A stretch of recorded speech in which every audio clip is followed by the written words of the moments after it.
Just a few miles outside of downtown St. Louis, you'll find World Wide Technology Raceway, where we have a fantastic crowd on hand and a great atmosphere for some Saturday night IndyCar racing. Under the lights here at World Wide Technology Raceway. Green, and inside. He's on your corner inside. Here comes Colton Herta with a big move down the inside. Pressure from Herta. Oh, but Herta has to check up. Power leaves him a little bit of air and a little bit of room down low. Now Power up in the groove, but Colton Herta is on the chart. Big move, slices down to the inside. He's there now, and he takes the spot. Wow. Y'all clear. There's movement at the back. Oh! Ed Jones and Graham Rahal into the wall. What happened there? We got Rahal. He blocked me bad, and I broke early into one to give him a lot of space. I ran out of talent. I don't know what else to say. Green. Look at Pagano, the bright yellow car, going for the inside on his teammate. Oh, there he is. They almost make contact front wing. Unbelievable. Guy turns on me. Clean restart, and they are racing. Ooh, car hard the wall. Looks like Ed Carpenter. Race on pit road. It's going to be Joseph Newgarden, Will Power, and Colton Herta. Nice work. That was quick. Tell Mustang. Here comes Pato Award. Around the outside of the crash. Hello out, BK out, Dixon in the wall. This is huge. How did we get hit there? Well, is that, man? You saw how mad Pillow was there. Joseph Newgarden brings the field to green. Grosjean looking strong and challenged Tony Kanata into turn 3. You all the only one touching down there. Keep digging. You're doing great. Side by side with Grosjean. Yeah, that's great. Keep digging. Let's go. Here comes Romain Grosjean. One back. He's looking inside. Big wiggle out of turn 2, but he keeps his foot in throttle. Here we go. Inside move by Colton Herta for the lead of the race. Tire failure. One in the rear is in pit lane. Drive shaft just went out on Colton's car. Hit the wall. Look, Rossi hit the wall on the outlap. So sorry, guys. I don't know what happened. Green. Joseph Newgarden with an erratic move to the bottom of the racetrack, but he holds on into turn number 1. And the two-time winner here at World Wide Technology Raceway is now a three-time winner. Good job, fellas. Great drive there, Joseph. Nice work. Good job in the pits. You guys did excellent. You're real proud of that one.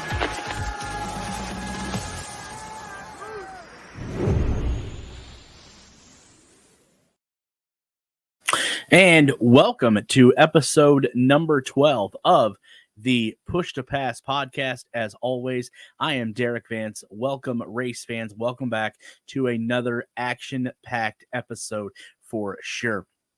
As you were just seeing there in our open, if you remember correctly, that was last year, 2021, the Bommarito Automotive Group 500 there in St. Louis, or World Wide Technologies Raceway.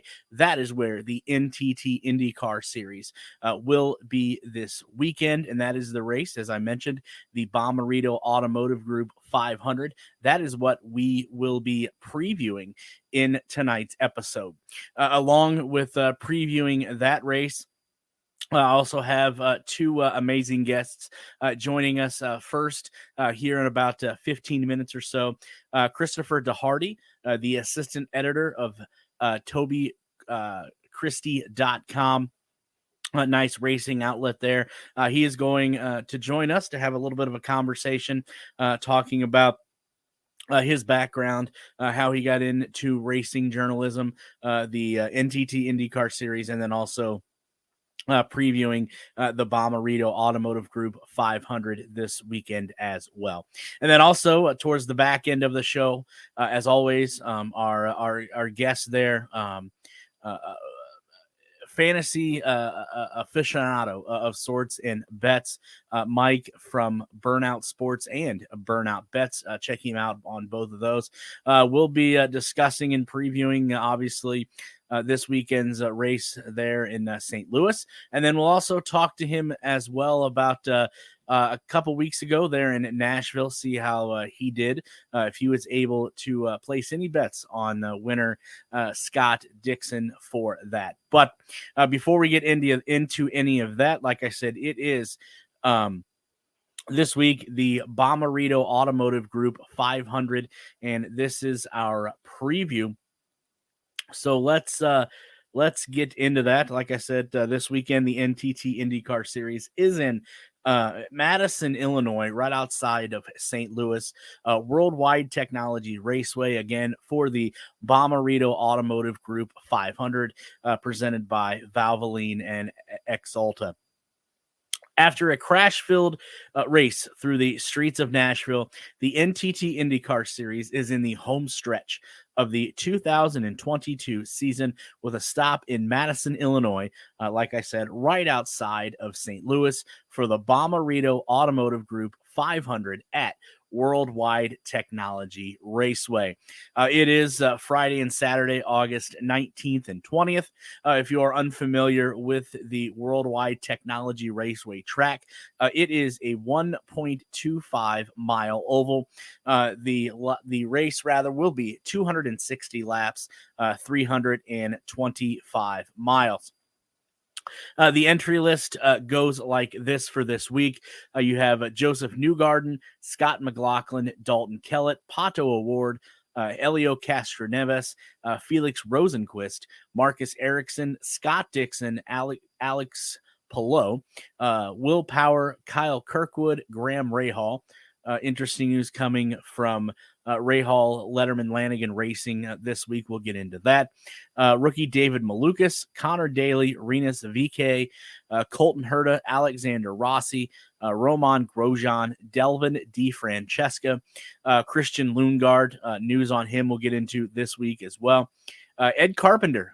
Last time we seen Ed was on the oval there at the Indianapolis Motor Speedway. Ed Carpenter will be racing this weekend as well. Jack Harvey, Jimmy Johnson, Takuma Sato, Simon Pagenaud, and rookie Callum Ilott round out your entry list. Before we get into any more of our preview, let's listen to what the drivers have to say with the race coming up this weekend right outside St. Louis in the Bommarito Automotive Group 500. Hey everyone, Derik Vance here, and let me tell you about Gateway. Wow, I remember my first race in 1999. I was actually finished second, and I lost to Michael Andretti. Yeah, that was a cool race, by the way.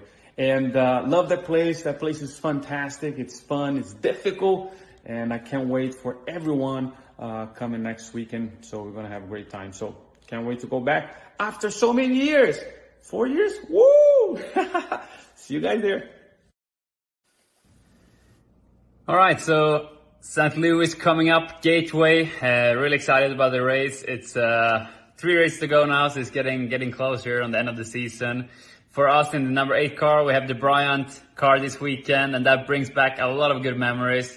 Obviously, that car we won in last year in Nashville, so we're looking to go 2 for 2 and win this weekend at Gateway. It's going to be a fun weekend. It's always a good crowd. Looking forward to that. And Saturday afternoon, evening race is also always very cool. So excited. Looking forward to bounce back after 2 worst weekends for us results-wise. So a lot at stake now, and we're all very focused and determined to have a good one this weekend and a big result.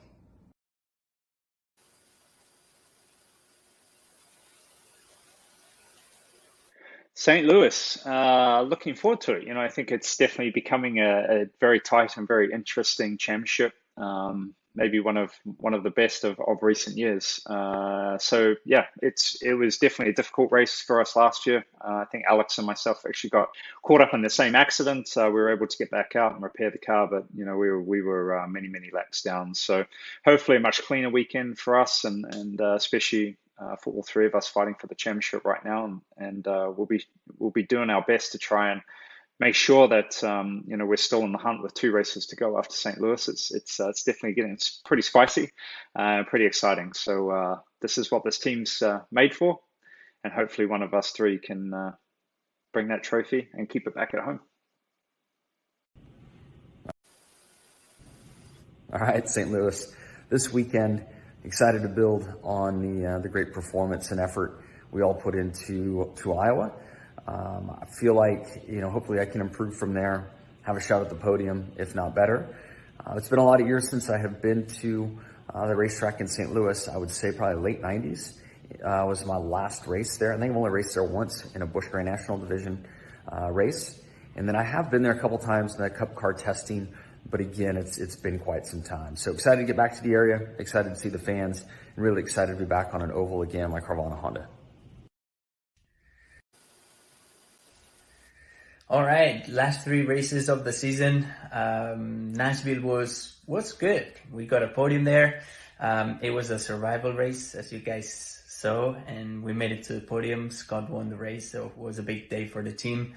And we got some points back for the championship. We're P5 and less than 35 points to the lead. So, yeah, 3 races.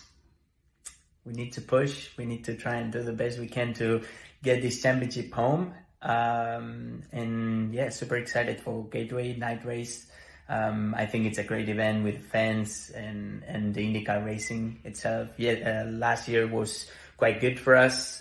We had some speed. We couldn't finish the race, but yeah, I think it's a good place for us.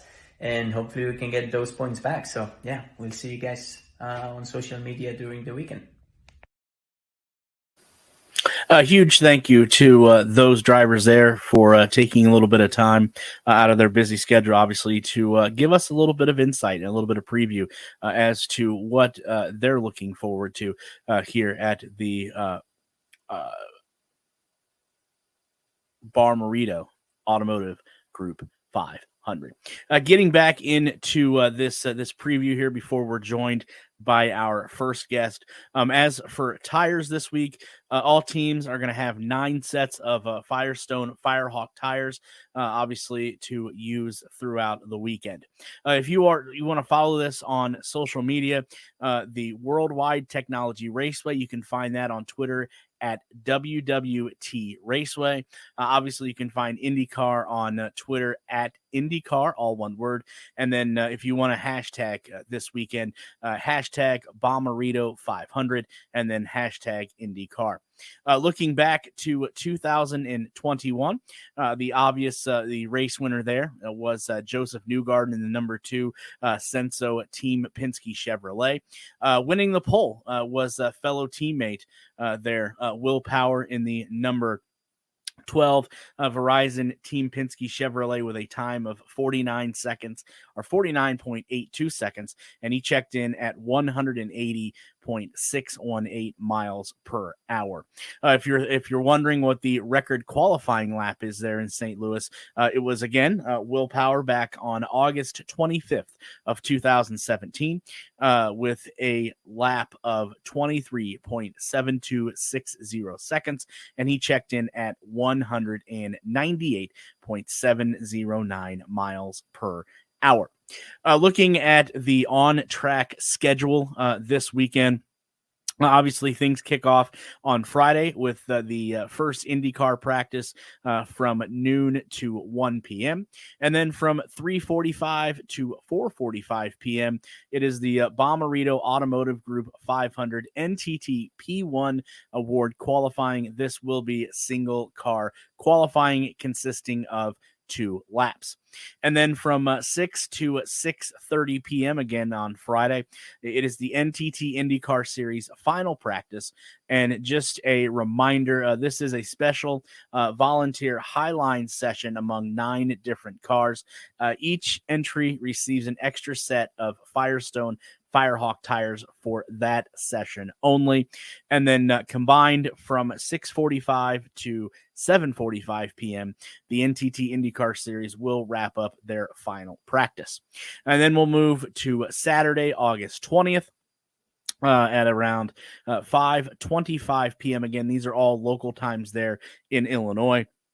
It is the NTT IndyCar Series Bommarito Automotive Group 500, presented by Valvoline. That'll be when the drivers get the command to start engines. And then at 5:30, we will see the drop of the green flag, 260 lap Bommarito Automotive Group 500. 100. We'll get back to some of the track notes, and then obviously we'll look into the fantasy side of things when we get back. But we are now being joined by our first guest of the show. Let me bring this fine, upstanding gentleman in. Had the opportunity, pleasure, and honor to meet this individual just a couple weeks ago in Nashville. Been following his work for a while. I know he doesn't know that, but I guess he does now. But Christopher DeHarde is joining us here. Chris, first and foremost, huge thank you for carving a little bit of time out of your busy schedule. I know this weekend, a lot of racing going on in your world, but thank you for being able to stop by here on the Push to Pass podcast. How are you doing, sir? Oh, I can't really see my background. I'll make sure you can be able to hear me. I don't even know if anything's going out. Can you still hear me? You are 5x5. Perfect. Okay. It's been a long, 3, 4, 5 weeks now. I'm looking at the calendar and fancy staying upstanding. I'm sitting down right now, just having a little bit of fun. Let's see, 1, 2, 3, 4, 5. This will be the 6th weekend in a row coming up on the road, and I can't wait to be home next weekend. It's been crazy. I'm leaving for Gateway in about 10 hours or so, and I'm looking forward to being back at World Wide Technology Raceway again. But it's going to be a good weekend, I think. Yeah, I think you're absolutely right. As we get into the final stretch here with about 3 or so races to go, there's about 10 drivers, I think, that are still mathematically eligible or in position to wrap up this championship. I think some have a better chance than others, and I think we can expand a little bit on that as this unfolds. But for people that are unfamiliar with you, unlike myself, and I always say, heaven forbid that they don't, follow you on Twitter already. But tell us a little bit about yourself. Well, so I'm originally from right outside New Orleans. I moved to Indianapolis back in 2017 to further pursue motorsports writing as a career, or really motorsports content creation as a whole. And I started writing about the sport back in 2014. I'm an LSU graduate from 2012, and I've done IndyCar stuff. I've covered World Endurance Championship, IMSA, some NASCAR, USAC, World of Outlaws. In fact, I was just at Knoxville this past weekend. That was a blast. And just a bunch of different things here and there. And yeah, being in Indianapolis, it's great for having the ability to get to and from different tracks. But man, I really, really, really hated learning how to drive on snow. It was it was an adventure, putting it mildly. But once I got accustomed to the cold, it wasn't that terrible. But yeah, learning to drive on snow, that was a handful. But yeah, that's where my background is. I've been to every race so far, IndyCar race so far this year, and it's been an interesting season. But yeah, that's pretty much it for background. Unless you wanted to expand a little bit more on that. Yeah, growing up in the Midwest in Northwest Ohio, and then moving to Indianapolis as well, I already had an idea, what it was like, driving in snow. I can't imagine, Louisiana getting as much snow as as Indiana does. So that was probably quite a culture shock for you. Big but time. what got you into and what got you interested in this profession of journalism, specifically when it comes to all of the motorsports that you cover? So my dad's an engineer. My grandfather, great grandfather were mechanics, and I originally went to college for engineering. I wanted to be an engineer. Back in high school, I was really big into Formula One. That was still when the split was going on. And then in the spring of my spring semester of my freshman year in college, which was spring of 2008, then that was when IndyCar, when I was to speedtv.com, as everybody did back then.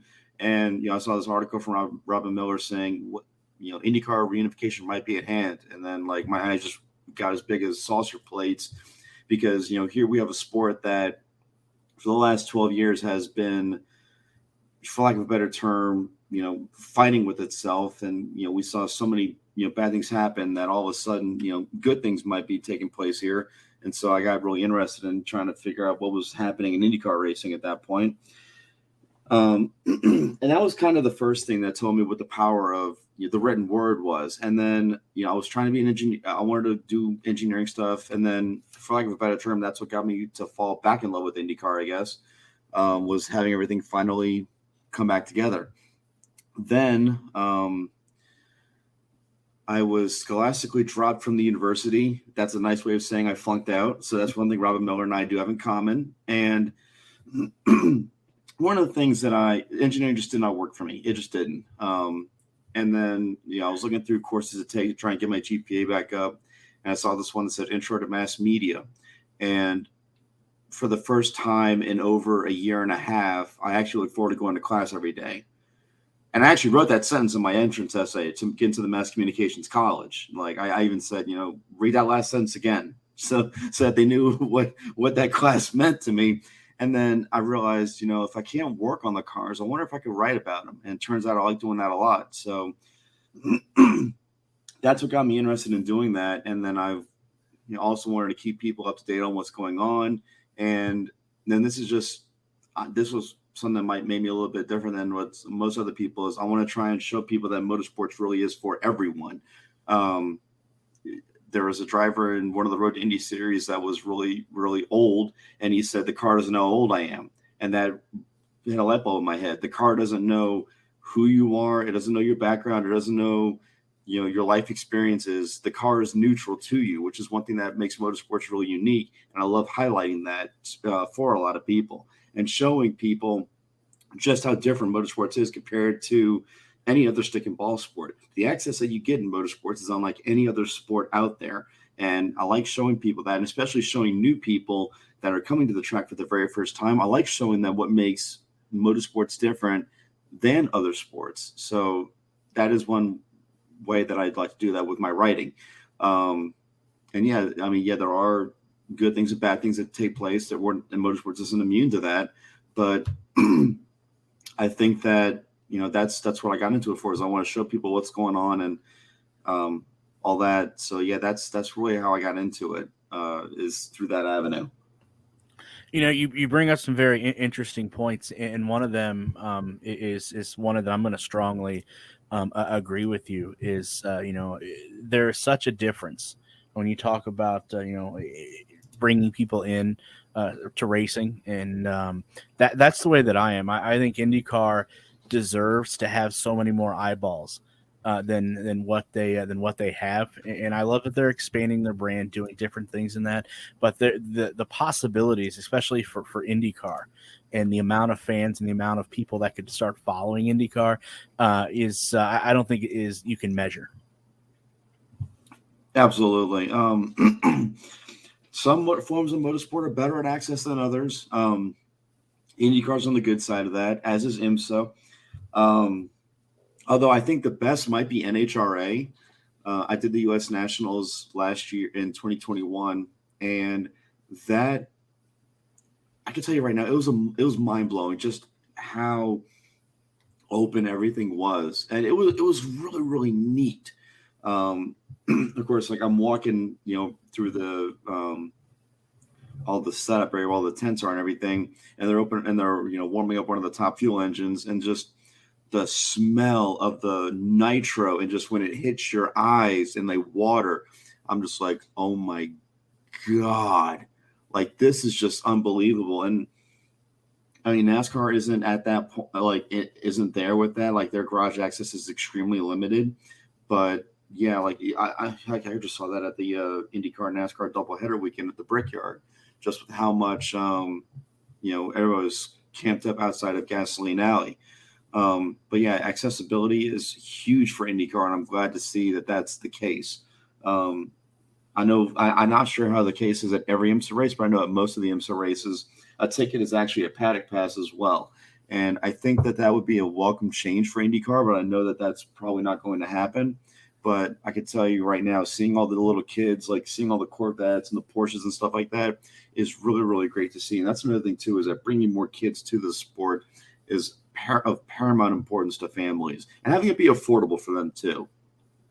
Yeah, you're absolutely right. And it's interesting that you talk about the amount of children under the age of 18, under the age of 15, going to racing events, specifically IndyCar, because I was walking around a couple weeks ago, obviously, when we were in Nashville, and I got an interview with a father and son, and that was the first time they've ever been to an IndyCar race.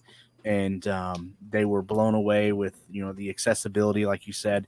But the one thing that sticks out to me this interview, the dad mentioned that he seen walking around was the smile on his son's face, just for how showing how much fun he was having. And I told him, I said, I told the kid, I said, that's parenting 101. As long as your kid's walking around with a smile on your face, then you as a father or parent are happy as well, because your kid is happy. Absolutely. And what's interesting about Nashville, though, and I know this isn't something that necessarily the people running the race can really control, but in terms of the setup area and everything like that, Nashville's really odd in that it's the paddock is set up so differently compared to like a racetrack like Road America or at Mid Ohio. Or especially Barber. Barber is like the best when it comes to like paddock setup, because it's like a terraced system where it's like the IndyCar series is on the very bottom rung, closest to the track. So it was like Indy Lights, and then you move up, and then some of the junior categories, and then you move up again. It's some more junior categories, but like you're right there next to the track and next to everything, where like with Nashville, it's kind of like you're going over bridges and you're trying to maneuver here and there. And it's not, for lack of a better term, not very intuitive to get there. But like with Road America, it's in the middle of everything. But that's one thing that I've always struggled with. It's just, how do we get more younger people to these races? It's just probably a promotional thing. But I look at, if I go to a USAC race, like the majority of the people there, are over the age of 40, over the age of 50. And there are some cases where you see the, fathers and mothers with their kids and things like that. But it's up to the series to show younger people that this is a cool thing to go to. Because I'm not sure if you were looking at this. I wasn't looking at it either, but I am going to be paying attention to this at Gateway, is how many groups of young people are there without adult supervision? And I say adult supervision, I'm talking about people much older than even myself. I'm in my early 30s, but like, God, that's a weird thing. Adult supervision. Oh no, I'm the adult. Anyway, you laughed at it. That means we're good, right? Anyway, yeah. But how many more groups of younger people are we going to see at, more races where there's not that older person there with them, like the adult, for lack of a better term, the adultier adult with them. I am going to be looking at that at Gateway big time, and also at Portland too, because Portland is a younger city. I've judged when I've been there. I went there in 2018. Yeah, I went there in 2019 and 2018. In my estimation, it's a younger city, and I'm looking forward to seeing, if that case also holds true, that there is, a larger percentage of younger people there without the older group with them. Because, let's face it, we need to focus more on getting a younger demographic attracted to the sport, because they are they are the future, as it's always been told to us growing up. So, yeah, you're absolutely right. And I think, you talk about Portland being a younger city. I think you could probably consider that, Nashville in that same vein. But you talk about the access you have in Nashville, and I think you're absolutely right. The first 2 years it has been, and this is going to be a term that I kind of coined, wonky. The way they've set this up. Hopefully, as the years go on and that race becomes more and more successful, the promoters there can figure out a way to make it more accessible, especially in the media. But I will, I can criticize them, but I will give them credit too as well. I do like the fact that all of the golf carts that were available to get all the media to and fro. I will say that was one thing that I noticed from year one to year two that I thought Nashville did real well. And one thing I want to have you pay attention to, if you're able to, what the media bullpen looks like tomorrow, because that was kind of the something going around on Friday from one in particular. That I'm not going to be there for the media bullpen. Oh, that's actually. right. All right. It's at 8:40 in the morning, and at that time, I'm actually going to be on the road. My girlfriend and I are going to be going to this race together, and so I'm not sure if I'm going to be driving or she's going to be driving. We got time to figure that out, but we're going to be leaving here. We're going to be grabbing breakfast at our favorite breakfast place, and then we're going to be driving down. We're going to make it probably around 30 to 45 minutes before practice. But with it being that early, if I was going to make it in time for that, I would have to leave Indy around 5 a.m, which I can't. Not only that, and this is, I know this is going to sound so bad. Knoxville completely messed up my sleep schedule. There were 2 or 3 times, in fact, almost every night since I've been back from Knoxville, I've gone to bed at 3 or 4 in the morning because I just cannot get my brain to shut off. And I'm not saying that's bad about Knoxville. If anyone has the opportunity to go to the Knoxville Nationals, do so. I cannot say enough good things about that racetrack, about that race, and about that event as a whole. It's amazing. It truly is amazing. And I'm so glad that there was a break in the IndyCar schedule that allowed me to do it. But, oh my God, my sleep schedule got so messed up. But yeah, I'm not going to be able to be at the media bullpen because of just the way timing works out with that. Well, we both know the only 2 people that are going to be up at 8 a.m. to attend that is probably Jenna Fryer and Bruce Martin anyway. So, I mean, Nathan's going to be there. Yeah, you're right. Nathan will be there as well. But, speaking of, IndyCar this year, what a roller coaster of a ride. I think anyone that's been following in the media or even as a fan has seen. We're in the home stretch here, and the points race. The points championship has been back and forth all year. What have you seen going into to the Bommarito Automotive Group 500 this weekend, and then we'll get to that as well. So I've got the Wikipedia article up here, and it's so great to see because it's easy to follow the points with the way that the boxes and all are color coded. Just looking at Will Power's year so far, it's very much been feast or famine. He's either finished in the top 4 or he's finished lower than out of the top 10, which under most years it can be a negative, but with the way that some other people have had bad years or bad races, it's worked out well for him where he's got the lead right now. And he's leading Scott Dixon by 6 points, which Dixon in the early part of the year may not have had the most Scott Dixon-like of years, but with 2 wins in the last 5 races, he's turned it around big time. And we may just very well see Scott Dixon do Scott Dixon things later on this year. He's got 6 titles already.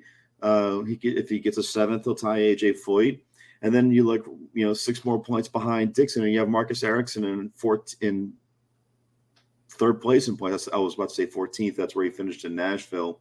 But Marcus told me at St. Petersburg this year that the number one thing that he needed to work on for points was ovals. He lost a lot of points on ovals last year, finished 6th in the championship. But when you look at the ovals this year for Marcus, 3rd at Texas, he won the Indy 500, 8th and 6th at Iowa. That's a lot of points that he's gained, compared to where he finished on ovals, in the championship last season, where, let's look at his results from last year. Last year he was, 19th and 12th at Texas, 11th at Indy. That's a lot of points that he's lost right there on the outset. Then you move forward to Gateway. He finished 9th over there at Gateway. That's, lower end of the top 10. So you've got an improvement there, 3rd, 1st, 8th, 6th, 4 top 10 finishes, 2 of those on the podium. And you even look at Texas. No, I hate being this negative about Marcus Ericsson, but he had probably the most anonymous third place finish at that race of any race on the calendar. Look at the post-race press conference. You had Joseph Newgarden, who won the race in the last corner, who passed Scott McLaughlin, his teammate, who led 200-plus laps of that race. And then in sixth place, you had Jimmy Johnson for his first IndyCar top 10. He ran as high as fifth in the last 10 laps of the race. And then you had Marcus Ericsson, who was in third, and it was anonymous. There was no real fanfare about it, which maybe he liked it that way because, if they aren't looking your way, they're not going to expect you to, win. And then, he wins the Indy 500 like that, and now he's third in points like that. So then you look at Joseph. This is when he won the first race at Iowa. He was going to win the second race until I think they had that shock failure that took him out of that race. If he would have won that race, it would have been 5 races that he would have won, and he would have been in the points lead. And he's never won 5 races in a season. At least I don't think he has. I think the most he's ever won is 4. But he's never won 4 this quickly either. But I mentioned feast or famine. At the win at Road America, after he won that race, he had 3 wins of 4th and then 4 finishes of 13th or worse. No one has really stepped up and said, I want to win this championship because everything is so close up front. And yeah, Joseph's only 10 points behind Marcus. And then you got Alex Palou, which, someone needs to give me a drink because this whole contract situation's got me wanting to do that. Who knows what's going to happen with that next year? And then you got McLaughlin in 6th. I'm not going to go much further than McLaughlin except to say that, he's got 2 wins. He could have had a 3rd in Nashville. He had the best car, in my opinion. Pato 1 point behind him with 2 wins, but he's got 3 retirements this year, which Road America was mechanical, so was Mid-Ohio. And then Nashville was mechanical, but that was a result of contact. It's been a very much an up and down year, and you never really know, what's going to even take place. And of course, we dropped down through the standings a little bit further. The rookie battle, Christian Lundgaard leading it. I thought it was going to be a fight between Kyle Kirkwood and, David and maybe Malukas or Ilott, but Lundgaard has shown steady improvement. So, yeah, it's been a topsy-turvy year so far. And Gateway, with how much fun that track is, we're going to see an even wilder race on Saturday. Yeah, I think all your points are absolutely excellent. Going into the year, we all thought that Dixon is going to be the one, obviously, as he has for many years, be the head of the class when it comes to Chip Ganassi Racing. But for the majority of the year, it wasn't Scott Dixon. He has kicked it on in the second half of the year, as you said. Scott Dixon doing Scott Dixon things. Marcus Ericsson has really been the head of Chip Ganassi Racing for the whole year. But as you said, no one's been talking about him. This has to be one of the quietest seasons for an Indy 500 winner ever, and Marcus Ericsson just sits a handful of points out of the race with 3 to go. You see the improvement he's made, but as a team, you want to talk about improvement. It has to be Team Penske. I know they didn't win on their home track, obviously at Indy this year. I get that, but they go from 3 wins last year to double it to 6 this year. What a vast improvement there. I don't know Penske's always been really close. And that's the thing about, I hate saying improvement because they always should be on top. But when we look at last year, there were so many cases last year where Penske's team should have won a race, but they had just crazy stuff happen that they didn't win. Like, you look at Barber, Power was second to Palou by just a couple seconds at most. What was it? Texas. No, Newgarden didn't win Texas. Let's not forget about Detroit, where Power stalls out. I was going to that. Yeah, first win. Yes. Well, going through that. Detroit with oh God, I can't remember the last time Will Power was ever that angry. But then the second race at Detroit, Newgarden was leading late, but he was on the wrong tire, and Pato O'Ward got by him with like 2 to go to win that race. And then Newgarden at Road America, where he had that gearbox issue on the restart with 2 to go. He finally wins at Mid-Ohio with Ericsson closing in on him. And that was, even then, we talk about luck. There was an engine issue that Newgarden had at that race, and the crew actually changed the engine out for him, and that's what got him that win, was that brand new engine. But yeah, there was just so many races that just dumb stuff happened that prevented the team from winning. And it's a shame too, because that whole title race would have looked pretty different, I think. But like I said, I hate using the word improvement with Team Penske, because it's not that they were bad last year. It's just the dumbest stuff happened, that whether if it was finger trouble with the ECU, which is what I think Power said is what it was at Detroit, or was it just a random gearbox thing that could have happened to anybody? It was just freaky stuff, really. That's why I can't use the term improvement with them. It's just, you could say elevation in form, maybe, but they've always been there. It's just they're 90%. It's just the last 10% is just having everything just fall the right way. But if you do want to talk improvement and you do want to talk Team Penske, Scott McLaughlin's the guy. Right now he's got 2 wins and 2 seconds, just the 1 retirement at the Indy 500 with the accident in turn 3. And yeah, of course, both those second places could very easily have been wins, and had those second places if those second places would have been wins, he would have won the $1 million People Ready Challenge and not Newgarden. So yeah, if you want to stick improvement, it's Scott McLaughlin 110%. Yeah, I know people could talk about Marcus Ericsson, this and that, but Ericsson was 6th in the points last year. McLaughlin was further down in the standings. So yeah, my most improved would have to be Scott McLaughlin in that case. But your point is taken, is noted, definitely, that there is, you could say, yeah, improvement with, no wins to, more wins. But like I said, it's just stupid stuff that happens that is really outside of their control at the time.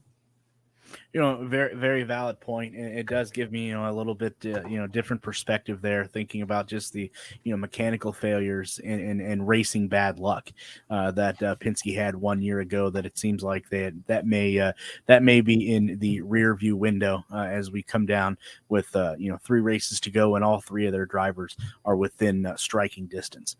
We do have, Chris, obviously a race this weekend where you're going to be headed to, tomorrow afternoon. Give fans a little bit of your take as to what you're going to be looking for and what they need to be looking for this weekend right there, Madison, Illinois, right outside St. Louis. Madison, Illinois. Ooh, what a fun place. So Penske, this race has been run 6 times since the series returned to Gateway in 2017. I say 6 times. 2 of those were the doubleheader in 2020. But Penske's won 4 times here in that 6 event period. Yeah, 6 event period in a 5-year span. I think what we need to look for is, I know Newgarden's got a couple of wins here. He's got 3 wins here. He's very, very good on ovals. And I think that if we're looking at a chance to rebound from what Joseph might consider to be a disappointment in his hometown race in Nashville, Gateway could very well be it. Marcus Ericsson, I think he started pretty high up in this race a couple of years ago for Chip Ganassi Racing. He should do well here. And Will Power, won here in 2018. I think he's going to have another good car here as well.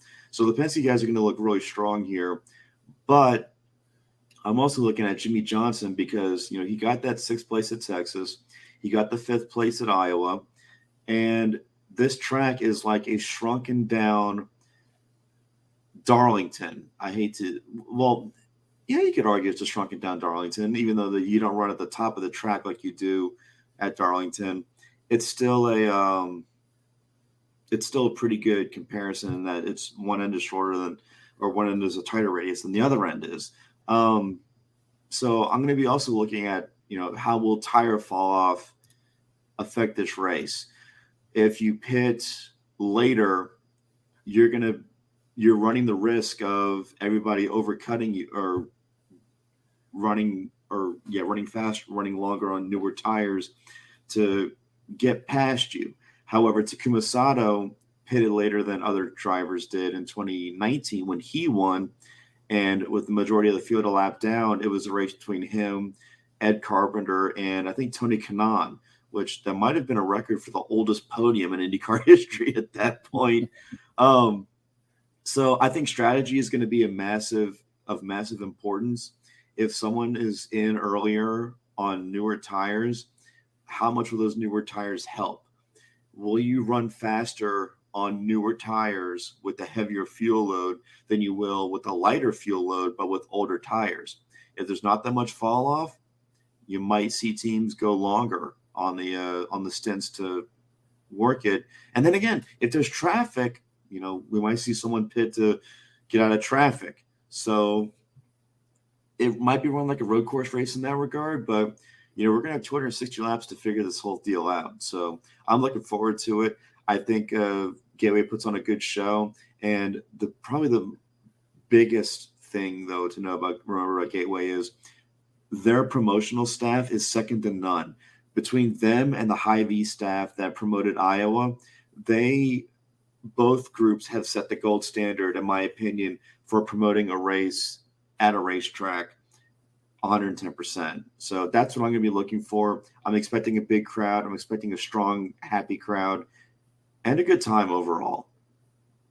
Yeah, I think you're absolutely right, especially when it comes to the branding, both by the Bommarito Automotive Group and Hy-Vee, and obviously too, for people that don't know, this is Indy's only night race, which me and I think there's a bunch of other people, Tony Donahue included, that would love to see more night races on the IndyCar circuit for sure. But Chris, again, first and foremost, huge thank you for joining us. For people that don't follow you, again, shame on them. Where can they find you at? Where can they find your work at? And where is your strong presence there in social media? So Twitter is at CDeHarde, CDEHARDE. I'm the assistant editor for TobyChristie.com, or an assistant editor, I should say. That's where I have all of my IndyCar content and also other content as well. I do other races here and there. Like I said, I was just at Knoxville. My strongest presence is on Twitter, between IndyCar updates during the race with radio communications to conversations about the New Orleans Saints to me posting Stephen A. Smith memes when someone says something that I was wondering, like, what the heck is going on here?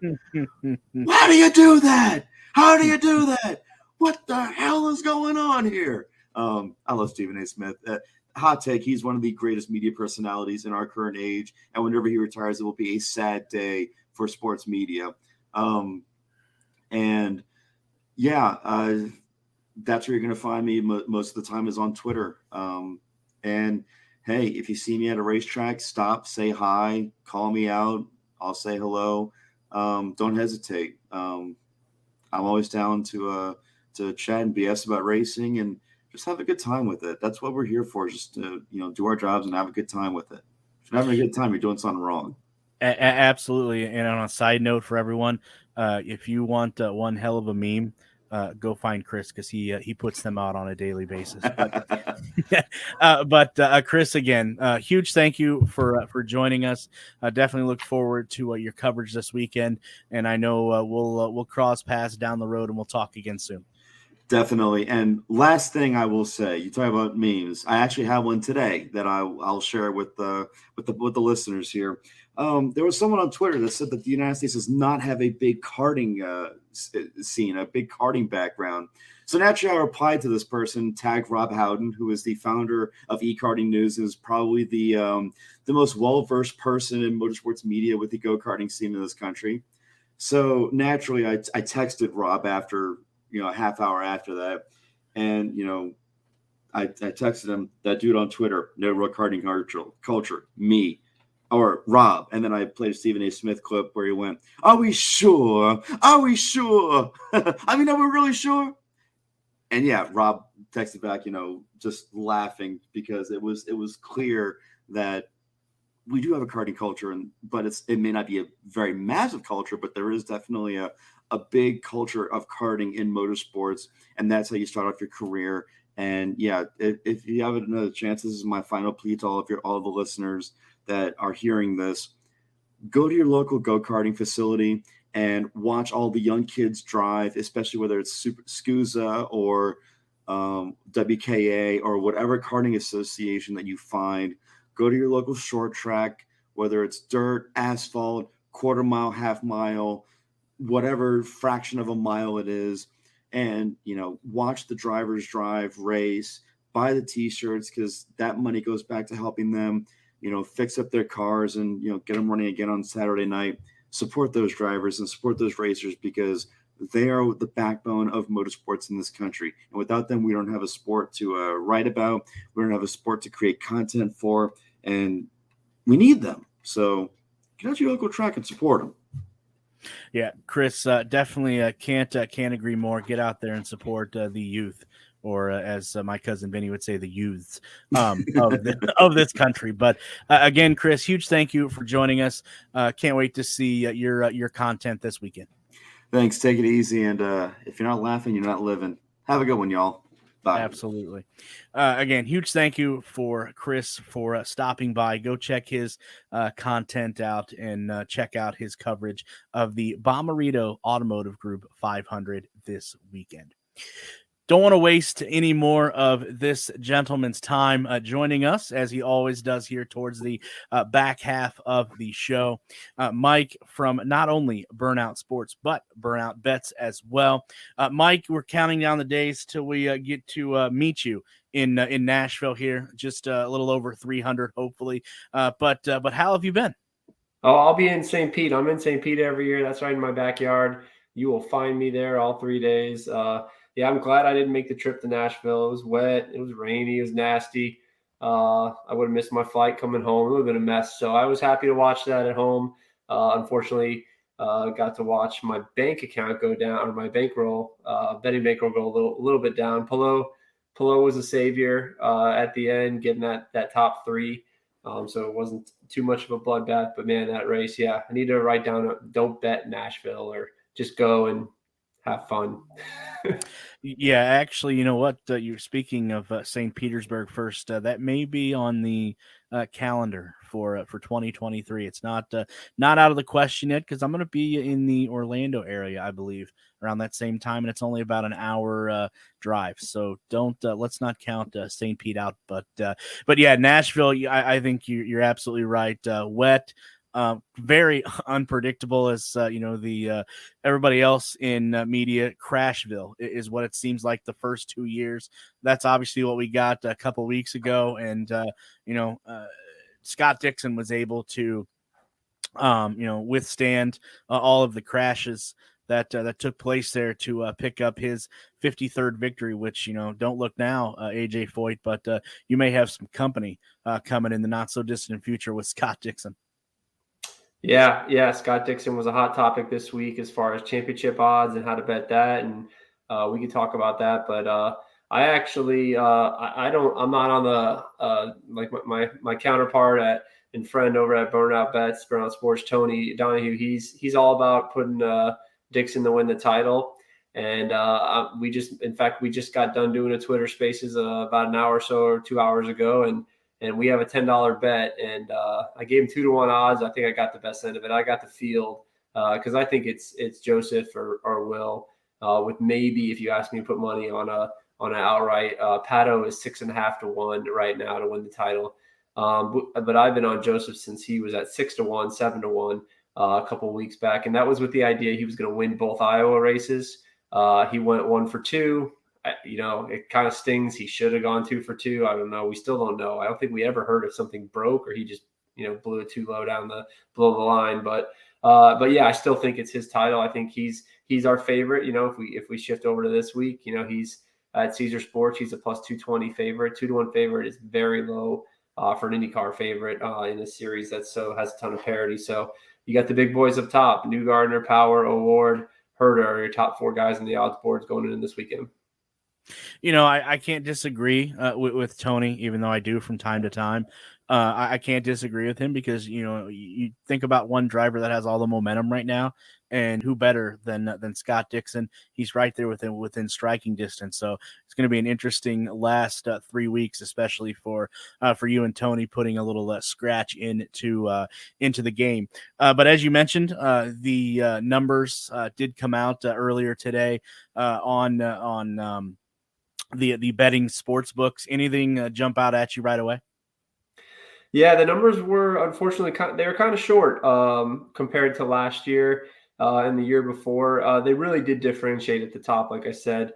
I'm looking at Caesar's lines right now, and I do, just PSA, shop around because if you do want to bet Joseph, and I do think that's an option this week. I do think it's kind of an Iowa situation, short oval track. That would be your only bet, but DraftKings has them at 3-1. Caesars is at 220 plus 220, so just over 2-1.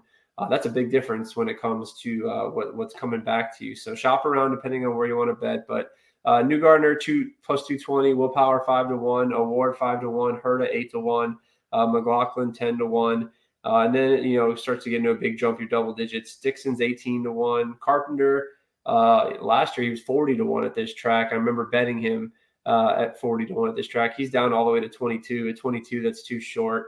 Rossi 25 is a pretty big number for him. We've seen him in the low single digits. So, but honestly, I think the winner, if you're going to place an outright bet, for me, it's you got to choose. You're either going to ride with Joseph and you're going to go find the best number you can, hopefully that 3-1, or you can probably grab 2 of Will, Pato, and Colton at those larger numbers, and still, you can still put down the same amount of money and walk away with the same profit level for those. So I kind of lean right now. I haven't not made any bets as of yet. My lean is to Pato and Will. I think Pato is kind of a little bit of a dark horse here. I think he's got less to lose, and I think he'll be a little more aggressive than maybe Newgarden and Power are going to be on this oval, kind of making sure they secure a top 3.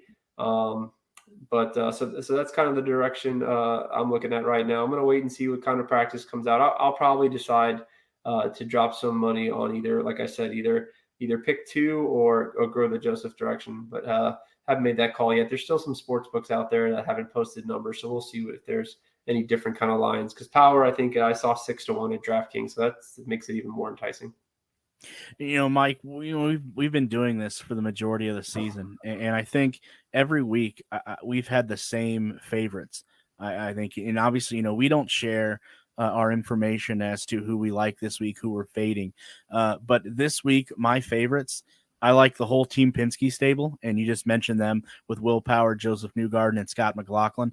And my other favorite, because I only had 2 this week, was Pato Award. So it just seems like we are in connection, every race week. And obviously, as I said, we're not sharing information. I just, I find that interesting that we're thinking the same when it comes to favorites. It seems like all year. I know you talked about a dark horse being Pato Award, but further back in the field, is there anybody else that you would just throw a little bit of money at? Maybe they'll surprise somebody and finish high here. Yeah, so the only guy. So you mentioned 2 guys. You mentioned one of the guys is McLaughlin. So McLaughlin's sitting at 10-1. But what I like with him is you can get plus money on a top 5. And I think that even a top 3 is a pretty good bet for him. His top 3, let me pull it up right now, is plus 250, so 2.5-1. It's a pretty decent number for a Penske car coming in top 3. Obviously, the books are thinking that Award, Power, and Newgarden are going to be those top 3 cars. But I think McLaughlin can easily be up there. He's shown pace at Iowa and some of the oval tracks this year, and he's obviously got the Penske and the Chevy Power. The other guy that kind of caught my eye that I might think about just a small little bet on for some fun is VK. VK's got some good history. He's 25-1. Graham was I've seen all types of different Graham Rahal numbers out there. He's 50-1 on Caesars. I think Graham is a good short track oval racer. Just looking back at a long-term history. So he's somebody that I may, if I'm playing around, I'm a Graham fan. I want to throw a little 51. I think is a good number for him to throw a couple bucks on, and that's obviously a huge return. But it's going to be more of a focus on the top of the board for me. And like I said, I do like McLaughlin kind of in that top 3, top 5 bets. One bet that I was eyeing, it's unfortunate because I had my eye on this and I tweeted it out. The manufacturer bet, the sports books, a lot of them will put out Chevy versus Honda. Unfortunately, I was looking, I was all over Chevy. I was just begging. I was just ready to hit the button to bet Chevy. But Caesars put it out at -210 favorite, which is an astronomical number. So, sometimes they slip, they don't pay attention to IndyCar betting and they put a bad number out there. Usually they just sometimes put that bet at -110 both ways. And I thought that would have been a huge advantage for Chevy. So if you do see other sports books or your sports books, your local sports books, sports betting is getting legalized, I think, in like a new state every week. I saw Kansas is coming online. There's different books out there. Keep an eye out for that. If you see Chevy at anything -150 or lower, I think there's a ton of value there because I think, the only car that really worries me is Herta. He did have a dominant car here last year, but even the drivers have said that the Chevys have more speed, have a better short oval package, and they've dominated these tracks. So that's a way I'd be looking to bet the race as well. Last thing, Mike, here before you let go, I know a lot of people are comparing Gateway or World Wide Technologies Raceway to Iowa. In your research, are you in agreement that they mirror each other? Yeah, I mean, and you've heard from the drivers. I mean, they just say like the short oval package is the short oval package for most of those cars, especially your tier 2, tier 3, tier 4 teams. So I think it's pretty much that's why Joseph's your favorite. That's why they've got such great history here. That's why Penske's dominated. I do think one thing from a betting angle to look out for in practice, this is kind of a weird oval. Ovals are usually, road courses are where we're looking to further get the high qualifiers. And that's where we're looking to find value because usually the top qualifiers are the ones that are winning the races. Well, this oval is a track where the top qualifiers usually win. It's kind of acts like a road course with the qualifying order. So you see your winner usually come from the top 3, top 5 drivers. And I think a lot of that's because of this track's had some history with just one lane versus 2 lanes, not a lot of passing. So, if you get up front, you got that one lane. A lot of guys aren't willing to take that second lane, or that second lane just not available to them when the marbles get out there. If we hear from drivers that that's a thing, like they don't think they're going to be able to pass, I think the track's going to end up being a 1-lane race. Then I think you pounce on, kind of grid position matchups, guys who are higher up in the grid, or we see what happens in qualifying. And that's where we look to put our money come Saturday evening as we're cracking our beer and getting ready to bet the race and watch the race. Yep. Good stuff there, Mike. Can't wait to see what updates you're going to have, obviously leading up to the Saturday night race, and I'm sure you and Tony will have a Twitter space between then and now. For people that obviously haven't been following you, and again, as I say always, shame on them for that. Where can they find you at on social media? The content you're putting out right before the green flag drops on Saturday night. Yeah, at Indy_bet on Twitter is where I'm at, and then Burnout Bets is where we tag everything through. Burnout Bets is where we'll do the Twitter Spaces. We set out, we'll send out a reminder once we figure out Tony's going to be at the track, so we'll have to coordinate when we do that before the race, and that's where we'll be looking for the matchup bets, and we'll have a new set of lines after qualifying. We'll have all the information from practice. He'll be on the ground there, hopefully getting some driver quotes. We can find out. Maybe we can attack some matchups, and that's where I'll obviously tweet out the final card and everything I'm betting as it comes in and what's available at my sports book. Some are different, but yeah, follow us on Twitter and keep up, join the spaces. You can listen to the recordings or listen to this show too as well. Yeah, absolutely. Go check out Mike there at all the social media outlets this weekend for all updates. And I think he's done a tremendous job winning Scratch all year, and I'm sure he'll keep it up for these last 3 races. No pressure for sure. But Mike, again, huge thank you for joining us. Good luck this weekend, and we'll talk again in about a week or so. All right, good luck. Let's win some money this week. Absolutely. Go check him out if you're looking to put some scratch in on IndyCar this weekend. Definitely go and check Mike out at those social media outlets that he just mentioned. All right, we're going to close this out here real quick. We do have some news and notes to get to. Some things that took place this weekend or this week here in IndyCar. First, let's take a look at I talked about earlier, there was some huge news coming out of the Ray Hall Letterman Lanigan Racing camp, and it had to do with rookie driver Christian Lundgaard. Well, Ray Hall Letterman Lanigan Racing announced this week their new long-term agreement with the aforementioned Christian Lundgaard. Ray Hall Letterman Lanigan Racing announced today that the team has restructured a new long-term agreement with NTT IndyCar Series Rookie of the Year contender Christian Lundgaard that will see the Danish driver continue to compete for the team in 2023 and beyond. Lundgaard has momentum on his side heading into the final 3 races of the season. He earned an IndyCar best finish of second place at the Gallagher Grand Prix at the Indianapolis Motor Speedway back in July. And he also earned his highest start of third place at the Music City Grand Prix in Nashville just a few weeks ago. He also leads the NTT IndyCar Series Rookie of the Year standings with 272 points. Following him is in second place David Malukas at 231. So Ray Hall Letterman Lanigan Racing and Christian Lundgaard have announced a new long-term agreement.